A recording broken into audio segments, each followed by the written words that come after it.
Hello everyone. आज हम लोग अगर debit balance as per cash book दिया हुआ है, यानी या कहने का मतलब balance as per cash book या favourable balance as per cash book ये दिया हुआ रहे और उसके बाद अलग अलग अमाउंट दिए हुए हैं, तो कौन से अमाउंट उसमें जोड़े जाएंगे, कौन से अमाउंट उससे डिडक्ट किए जाएंगे, घटाए जाएंगे, वो देखेंगे।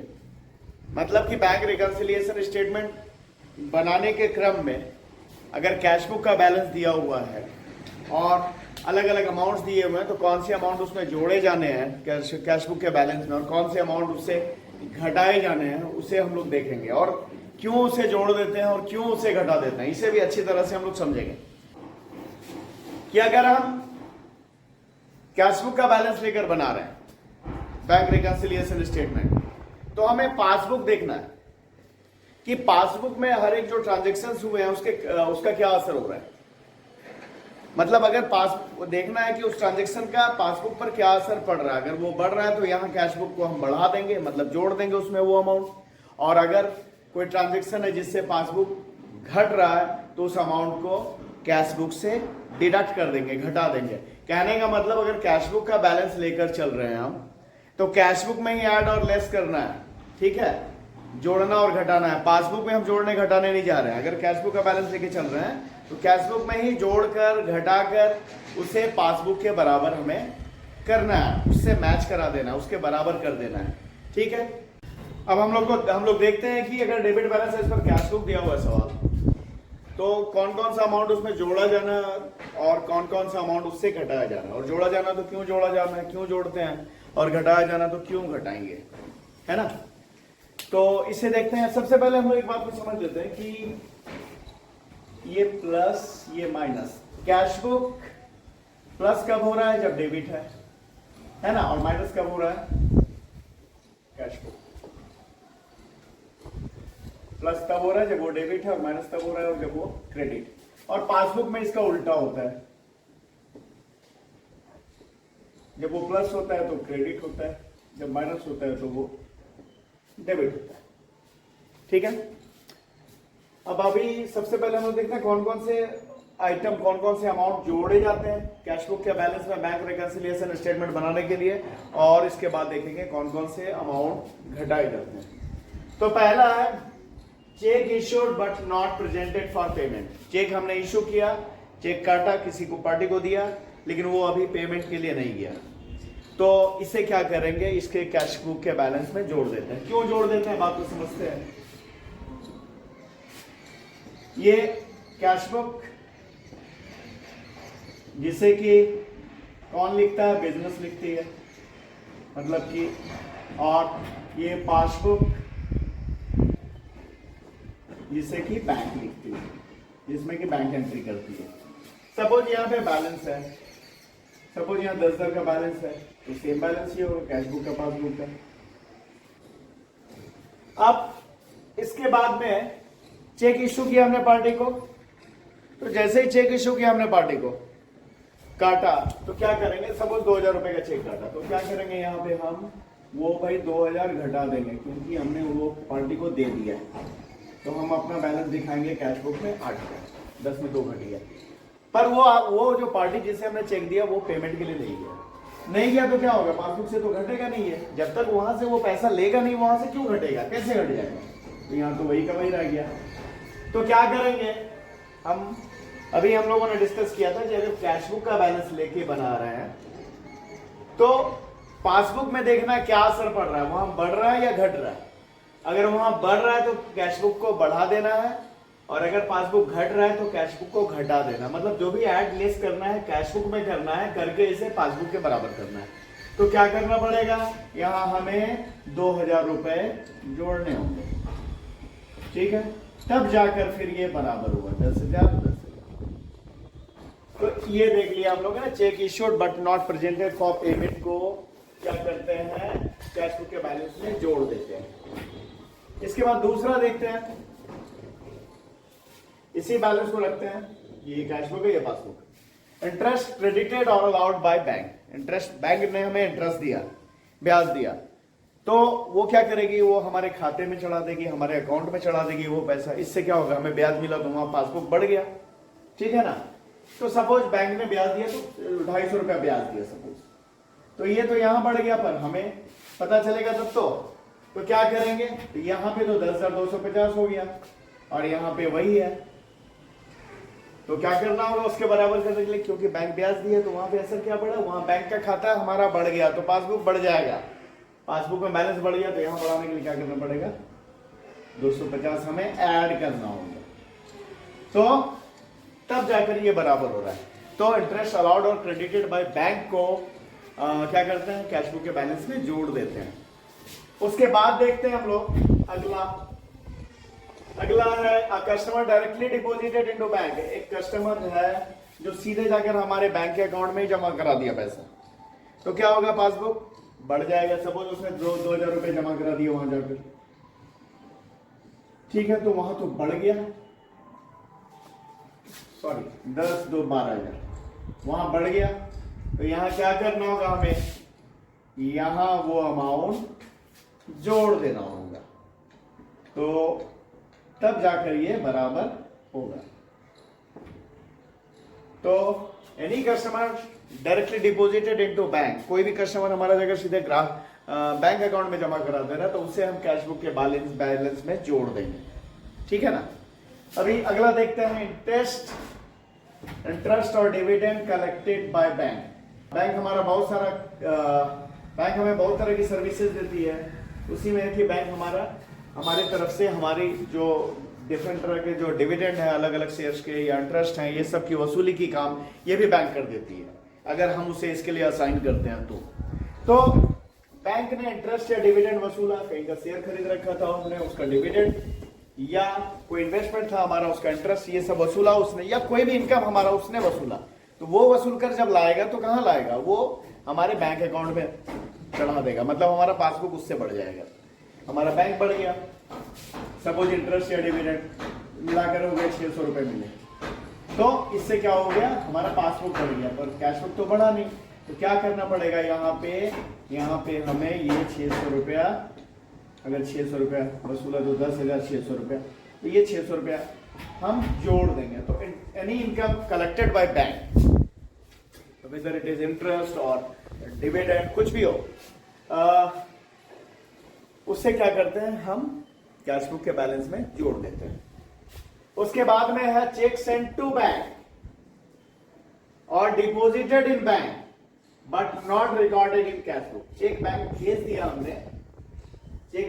दिया हमने लेकिन कैश बुक में नहीं लिखा, तो क्या हुआ, सब 4,000 का चेक बैंक में भेज दिया, तो वहां तो 14,000 हो गया, पर हमने कैश बुक में नहीं लिखा है, तो यहाँ तो 10,000 रहेगा। तो क्या करेंगे, इसे भी चेक सेंट टू बैंक और deposited in bank but not recorded in cash book, इसे भी क्या करेंगे, कैश बुक के बैलेंस में हम जोड़ देंगे, तब जाकर वो पासबुक के बराबर होगा, क्योंकि चेक हमने बैंक में भेजा, बैंक में तो पैसा बढ़ गया तो पासबुक में पैसा बढ़ा दिया गया, लेकिन कैश बुक में हमने लिखा ही नहीं, तो क्या करना होगा, उसे कैश बुक के बैलेंस में जोड़ देंगे। उसके बाद में an amount wrongly credited in passbook, कोई भी अमाउंट जो है गलती से पासबुक में क्रेडिट हो गया है, तो पासबुक में क्रेडिट होना यानी बढ़ जाना। अभी यहां पे लिख के दिखा हमने आपको, कैश बुक में डेबिट मतलब प्लस, क्रेडिट मतलब माइनस, और पासबुक में क्रेडिट मतलब प्लस, डेबिट मतलब माइनस। तो गलती से वहां पे क्रेडिट हो गया, मान लेते हैं 1,000 रुपया क्रेडिट हो गया, तो क्या हो रहा है कि यहाँ पे 11,000 हो गया, यहाँ पे 10,000 है, तो यहाँ क्या करना होगा भाई, वो 1,000 जोड़ना पड़ेगा, तब जाकर ये पासबुक के बराबर होगा। तो any amount wrongly credited in passbook, कोई भी अमाउंट जो गलती से पासबुक में क्रेडिट हो गया तो उससे क्या करेंगे, कैश बुक के बैलेंस में जोड़ देंगे, है ना, तब जाकर वो हमारा पासबुक के बैलेंस से मैच करेगा। तो ये सारे थे कि अगर हमारा debit balance as per cash book है तो बैंक रिकंसिलिएशन स्टेटमेंट बनाने के लिए कौन कौन से अमाउंट, कौन कौन से ट्रांजेक्शन्स हैं जो कि कैश बुक के बैलेंस में जोड़ दिए जाते हैं। अब वो सारा अमाउंट देखते हैं, वो सारा ट्रांजेक्शन देखते हैं जो कि बैंक रिकंसिलिएशन स्टेटमेंट बनाते समय अगर debit balance as per cash book दिया हुआ है तो कौन कौन से अमाउंट उस कैश बुक के बैलेंस से डिडक्ट किया जाएगा। तो जैसे पहला cheque deposited into bank but not collected और क्रेडिटेड। तो क्या है कि बैंक में चेक जमा किया, तो फिर वही एग्जांपल लेते हैं हम, कैश बुक और पासबुक। तो कैश बुक में कौन लिख रहा है? बिजनेस लिखती है ना। और पासबुक में कौन लिखता है? बैंक लिखता है। तो चेक जैसे ही हमने जमा किया बैंक में, है ना, check deposited into bank but not collected, इससे डिडक्ट करते हैं। क्यों करते हैं? तो जैसे ही हमने जमा किया, सपोज यहाँ बैलेंस है 10,000 रुपया, हमने जमा किया 2,000 का एक चेक, तो क्या करेंगे, यहाँ पे 2,000 हम सीधे बढ़ा रहे हैं, है ना। तो हो रहा है क्या, ये हमारा जैसे ही जमा करेंगे तो हम 10 की जगह 12 दिखाना शुरू करेंगे अपना, पर वहां तो 10,000 है। तो भाई उसके बराबर करने के लिए क्या करना पड़ेगा, इससे कैश बुक को डिडक्ट करना पड़ेगा, है ना। तो क्या करते हैं, इसलिए इसे घटा देते हैं। मैंने बताया कि हम लोग कैश बुक का बैलेंस लेकर चल रहे हैं, तो कैश बुक में जोड़ घटा करके उसे पासबुक के बराबर करना है ना। जो भी ऐड और लेस करेंगे हम कैश बुक में ही करेंगे, क्योंकि हम balance as per cash book लेके चल रहे हैं। तो क्या करेंगे, cheque deposited into bank but not collected और नॉट क्रेडिटेड, इसे क्या करेंगे, हम घटा देंगे। ये हो गया। दूसरा देखते हैं, दूसरा क्या है। तो दूसरा है cheque paid in bank but dishonoured. भाई बैलेंस लेके चल रहे हैं, भाई 10,000 का बैलेंस हम रखा, चलिए ठीक है, ये मान लिया, अज्यूम किया, चेक बैंक में जमा किया लेकिन वो डिसऑनर हो गया। डिसऑनर हो गया यानी जो चेक हमें किसी पार्टी से मिला था वो जाकर हमने अपने अकाउंट में जमा कराया, पर वो चेक का पेमेंट नहीं हो पाया। तो इसे भी क्या करेंगे, हम डिडक्ट करेंगे। क्यों करेंगे, जैसे ही हमने जमा किया होगा, सपोज 5,000 का चेक किसी से मिला था, वो जमा किया, तो हम क्या करेंगे, हम कैश बुक में बैंक का अमाउंट, मतलब बैंक बैलेंस को बढ़ा देंगे, बैंक कॉलम को बढ़ा देंगे।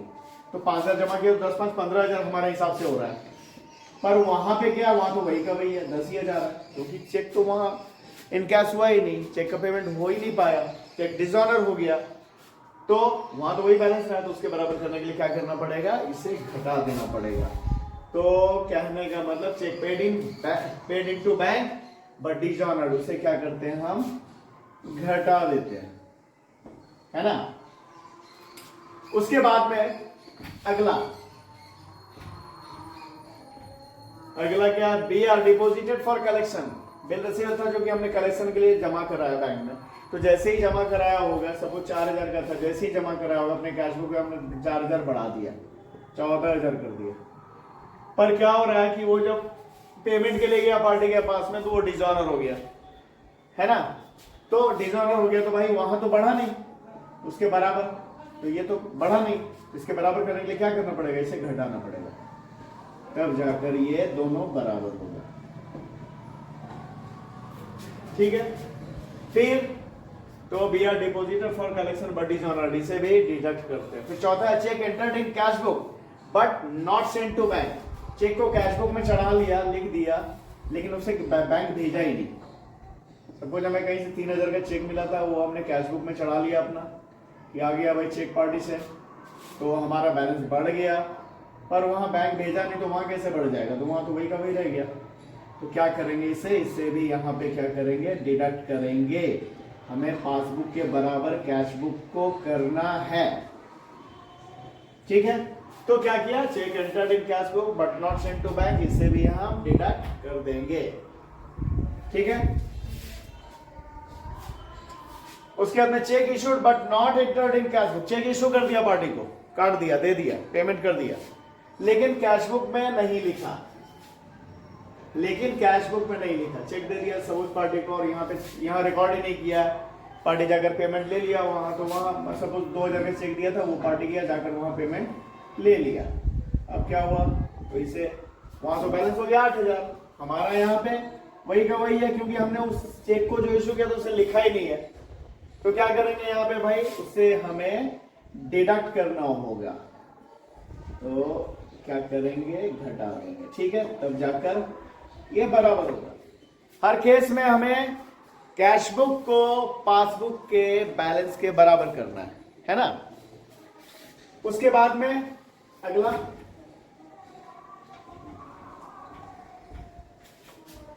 हाँ, bank charges, bank commission, interest charge on overdraft. अगर ये इस तरह का बैंक चार्जेस, कोई तरह का बैंक चार्जेस है या बैंक की कमीशन है या ओवरड्राफ्ट में बैंक इंटरेस्ट चार्ज कर रही है, तो क्या करेगी, वो पैसा हमारे खाते से घटा देगी, है ना। सपोज 450 रुपया बैंक चार्जेज है, तो वो घटा दी, या 500 रुपया बैंक चार्जेज है, वो घटा दी, तो हमारा वहां बैलेंस हो गया 9,500। जबकि यहाँ तो 10,000 दिख रहा है, तो क्या करेंगे, इस तरह का कोई चार्जेस है बैंक का, तो उससे भी क्या करेंगे, कैश बुक में हम डिडक्ट करेंगे, घटा देंगे, तो तब ये जाकर बराबर होगा 9,500। ठीक है। इसके बाद अगला तो क्या हुआ, बैंक चार्जेज और बैंक कमीशन, किसी भी तरह का खर्च अगर बैंक काट रही है तो उसे भी कैश बुक के बैलेंस में हम डिडक्ट कर देते हैं। उसके बाद any expense paid by bank, bank कोई तरह का खर्च हमारे ओर से पेमेंट कर दे रही है, तो जैसे इंश्योरेंस प्रीमियम है, इलेक्ट्रिसिटी बिल है या रेंट है, इसके लिए बैंक को हमने जिम्मेवारी दे दिया है कि भाई ये सारा जो बिल होगा, ये प्रीमियम का पैसा होगा, ये सब आप जमा कर दीजिएगा। तो इस तरह का कोई पेमेंट वो जमा कर रही है, तो क्या होगा, इसे भी हमें डिडक्ट करना होगा। क्यों करना होगा, क्योंकि जमा कर रही है बैंक, तो कहाँ से करेगी, अपने पास से थोड़ी करेगी, वो तो मेरे अकाउंट से ही पैसा जमा करेगी, वहां पे वो खर्च का पेमेंट करेगी या जो भी खर्च रहेगा, तो क्या होगा, हमारे अकाउंट से तो घट जाएगा। सपोज 1,000 रुपया प्रीमियम का उसने जमा किया, तो क्या करेगा, हमारे अकाउंट से निकाल देगा, वो 9,000 रुपया रहा, जबकि यहाँ तो 10,000 है, तो क्या करें, कोई भी है तो यहाँ भी हमें घटाना पड़ेगा, वो तब जाकर बराबर होगा। यानी कोई भी किस तरह का खर्च अगर बैंक हमारा उसका पेमेंट कर दे रही है, तो उससे भी हम करेंगे क्या, कैश बुक के बैलेंस से डिडक्ट कर देंगे। ठीक है। और इसके बाद amount wrongly debited in passbook, passbook में गलती से डेबिट हो गया है ना। पासबुक में डेबिट होना यानी घट जाना, है ना। पासबुक में डेबिट होना यानी घट जाना, उल्टा चलता है, वो कैश बुक का उल्टा होता है। यहाँ पे लिखा हुआ है, अभी मैंने बताया भी था, कैश बुक प्लस यानी डेबिट, माइनस यानी क्रेडिट, और पासबुक प्लस यानी क्रेडिट, माइनस यानी डेबिट। तो अगर रॉन्गली डेबिटेड, गलती से डेबिट हो गया, सपोज 100 रुपये डेबिट हो गया यानी घट गया, 9,900 हो गया, तो ये तो 10,000 है, तो यहाँ पे क्या करना होगा, 100 रुपया घटाना होगा। तो अगर कोई अमाउंट गलती से पासबुक में डेबिट हो गया है, तो उसे भी क्या करते हैं, हम डिडक्ट कर देते हैं। तो ये जोड़ने और घटाने वाला सारा बताया आपको कि अगर debit balance as per cash book है, तो कौन कौन से आइटम, कौन कौन से ट्रांजेक्शन हैं जो उसमें जोड़े जाएंगे, और कौन कौन से अमाउंट या कौन कौन से ट्रांजेक्शन्स हैं जिन्हें उससे कैश बुक के बैलेंस से घटाए जाएंगे बैंक रिकंसिलिएशन स्टेटमेंट बनाने के लिए, मतलब कि उससे कैश बुक के बैलेंस को पासबुक के बैलेंस के बराबर करने के लिए। तो ये हमने बताया। अगले वीडियो में हम लोग बैंक रिकंसिलिएशन स्टेटमेंट बनाकर देखेंगे। तो अगर आपको वीडियोस पसंद आ रहे हैं तो इन्हें लाइक करना, चैनल को सब्सक्राइब करना और बेल आइकन को प्रेस करना भूलेंगे नहीं। Thank you.